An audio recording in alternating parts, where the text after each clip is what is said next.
welcome back to Knowledge Byte series. And in this particular series, we'll try to demystify a big question which are layered in four things. That mobile app development approach, how to know, how to fix, how to have a clarity. And this is the mystic thing which I will demystify today. Completely I will demystify. So, before moving further, let us understand what is and how to approach for your app development process. So, this is the flowchart you need to understand.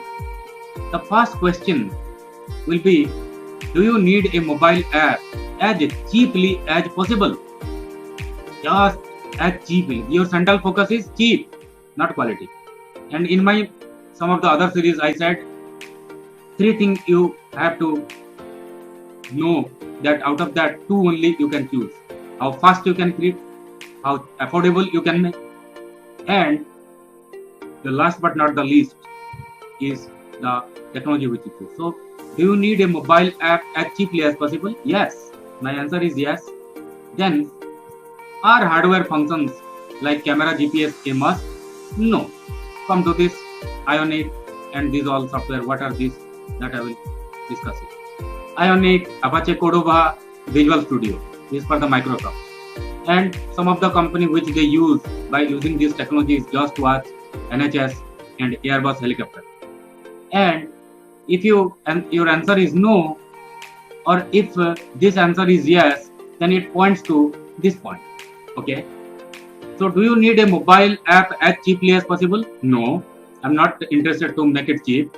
Are you okay with having limited performance if it reduces time to market? Yes. I'm okay with that if it reduces. Are you building an e-commerce app? Yes. Then you go to Progressive Web App. If you have no, you go to the Flutter, Xamarin, or React Native. If you go to this, again, you have the same choice, Angular and all. We'll look into that. And if are you okay with the having limited performance? I'll say no.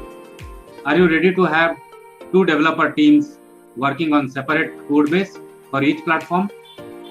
Means one for Android and one for iOS? Yes.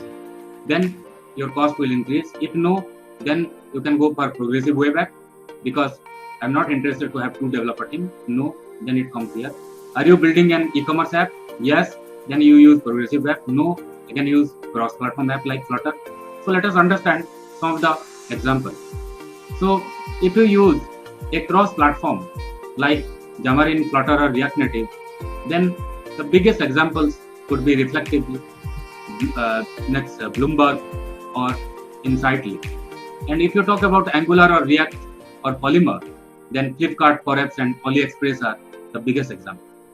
If you have high budget, you don't worry about time, then for iOS you can use Xcode, or maybe AppCode, or maybe Atom, or for Android you can use Android Studio, or Android IDE, or Intelli IDEA, whatever you use. So this big question is not about